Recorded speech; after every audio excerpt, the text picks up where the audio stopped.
A lot of people want to be writers, and one of the bits of advice that I frequently give people is, you know, don't quit your day job, because I certainly didn't have to. For when I wrote The Notebook, I was working full-time as a pharmaceutical rep. We don't get too many first novels from pharmaceutical salesmen, although maybe now many will be inspired to try it. And we realized right from the beginning that this book had enormous potential. Sparks' manuscript for The Notebook caught the attention of an editor at Warner Books. I took it home and I read it quickly, and I fell in love with the novel. It made me cry, and as far as I'm concerned, if a book makes you cry, it will make other people cry, and people love to cry.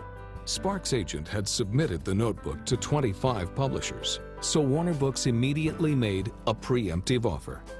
My agent, she calls me, and she says, well, Warner Books would like to offer you $1 million. What do you think? I'm like, oh, yeah, I think that's great. You know, I mean, I'm earning $30,000 as a rep. You know, like, this is unbelievable. Yeah, I was just so excited. And of course, then when we met Nick Sparks, we realized that Central Casting had sent us the perfect author. Fresh scrubbed, down to earth, terrific guy. Great family man, Notre Dame graduate, track star, just about everything you could want in an author, and of course a great salesman. The book was charmed, and in-house people started to read it, and it was contagious. And it became clear that even though this was a first novel, we were going to make it. It became a total act of love in-house. So we went through an agonizing period of about 3 or 4 weeks when the book came out, where we're waiting, hoping that the book is going to make the bestseller list. And we were standing literally by the fax machine where the New York Times list comes in early to us every week. You know, we hear the little buzz on the fax machine, the list comes rolling out, someone reaches out, looks at it, and says, "It's on!" And I remember there was screaming in the hall. Hey, how are you?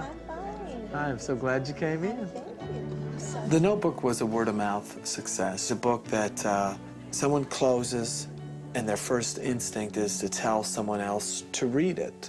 Thank you. Many women have told us, I can't believe that this book is written by a man, because it has such a great female sensitivity and sensibility. And to have a male writer writing these incredibly romantic stories, I think that's very appealing to women readers. It makes them believe that, you know, buried deep within some men is a pure romantic soul. Sparks' romantic appeal has endured through 8 subsequent bestsellers, including Message in a Bottle and A Walk to Remember. Thank you for coming. Thank you so much. If you ask 10 people why they like my books, you'll get 10 very varied answers. I hope you enjoy this one. You know, certainly one of them might be, you know, love is such a universal feeling, and people like to read about it because it's like reading about what they're going through. I have read all your books. I'm excited to read this one. When he goes out to do a tour, people line up for hours just for a chance to get an autograph and to shake his hand. Hi, how are you? The teenage girls giggle, the older women have crushes. You know, he's almost like a rock star in his field. I have spots now, all the flashing.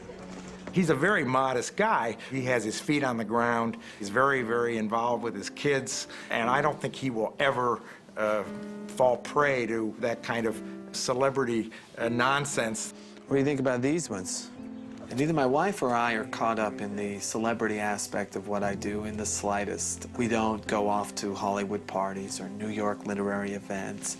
And we live in a small town in the South. My kids do what every other kids do. They play soccer, they play football, they go to church on Sunday. We say our prayers at dinner and at night. You know, we lead a very, very typical middle-class life.